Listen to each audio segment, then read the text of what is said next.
9/11, I was walking down the corridor towards my office. It was a very unusual morning in the office. We saw planes going into the World Trade Center, and we thought it was a spoof.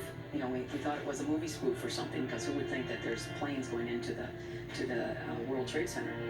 And right at that moment, my superiors called us all together, and we were put into another office, and we were told that we were going on a 24-hour full alert. As I was moving down the corridor of the Pentagon, the plane impacted right in the area where my office was. Jane, we're just getting a report that there's been an attack on the Pentagon. This is the Pentagon. This is from the network. This is the Pentagon in Arlington, Virginia. And my superior stopped to talk to me. And because he stopped to talk to me, I was positioned rightly behind a beam. And that was one of the ways that the Lord saved me, by the way, was because when the plane came in, you know, it had 10,000 gallons of jet fuel. And all of that exploded. It was traumatic and it was instantaneous. And it was at that moment that someone yelled, "Get down," and we were all a bunch of military people, so we all hit the floor immediately. Here I am on the floor, if you can picture this, and I'm in tongues, audible tongues, because at this point, and I'm scared, everybody's scared, we don't know what's going on. And I even wondered in my mind, you know, is somebody attacking the Pentagon? Are there, because there was too many explosions for an earthquake. I mean, everything was exploding, the infrastructure. You know, things were popping all around, and was explosions going off. And of course, you don't know which way to turn. You don't know what is happening. So the only thing you have to guide you is the Spirit.